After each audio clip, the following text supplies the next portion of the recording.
That's true. You know what? In the Philippines, we have pageants all over the places. Yes, we have pageants in the barangay, in school, national, local. That's why we really love Miss Universe. It's like it's giving pride and putting the Philippines back on the pedestal. That's why there's an added pressure as a candidate coming from a pageant-loving country. But it's a good pressure. I always look up to our former Miss Universe Philippines. They really did well in the competition.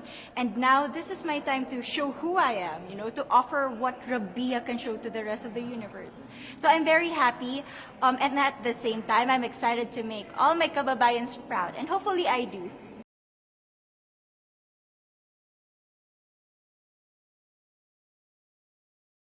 They have appreciation for beauty. We do love pageant because we used to think that we wanted to be included in the world.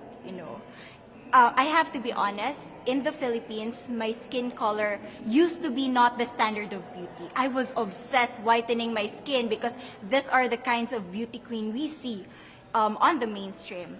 But things were different now. That's why I'm very proud to be a morena. In the Philippines, we call it morena. It's brown skin girl. And to be able to represent, my color, my identity as a true Filipina.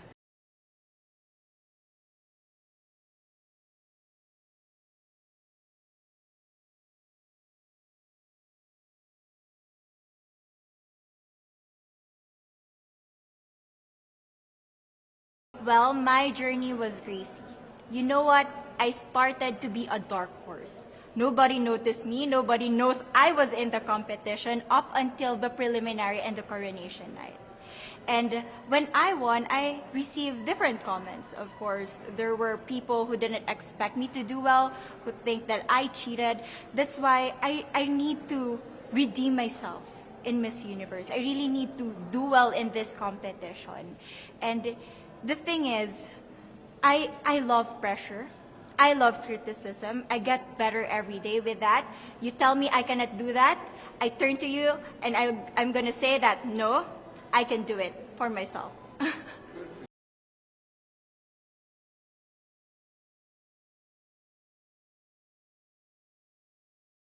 It's crazy, but I'm overwhelmed with the support, not just from the Filipino community, but also from Thailand, Latin countries who do appreciate me as a candidate, as a person. It motivates me that I am beautiful. I can offer so much in this world, and when somebody believes in you, it gives you that extra energy to really do well and perform well.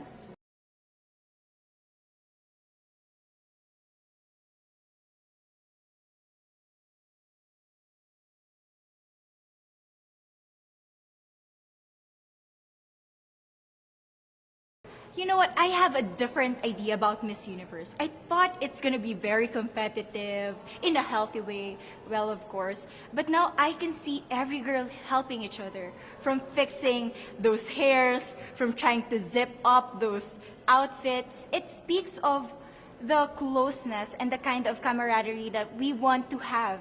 The goal of Miss Universe is not just to crown one girl, but also to build a genuine and long-lasting friendships among us.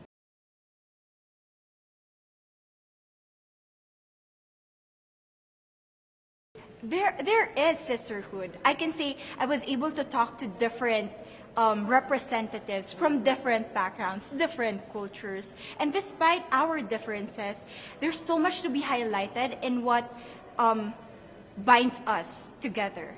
And that is because we want to empower women. We want to have our advocacies. We want to speak for the things that we love.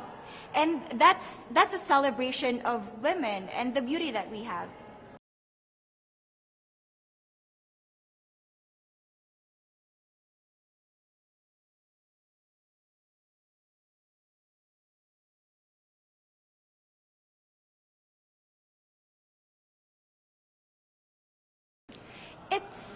It's the growth and the development that I was able to have during preparing for this dream.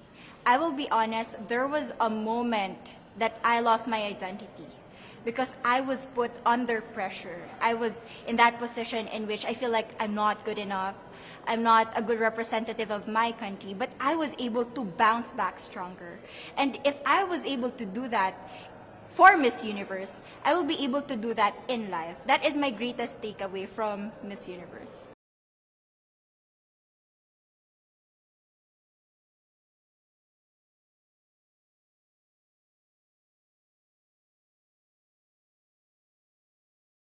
To all my fans from the Philippines and from all over the world, maraming salamat po. Thank you so much for loving me and for believing in me. It means a lot to somebody who is so naive in this industry, who has no idea how to become a beauty queen on the first day of my journey. But because of your love and support, I was able to be the woman that I am today. And regardless of the result, I may or I may not win the crown, but one thing is for sure, I'm gonna make you all proud.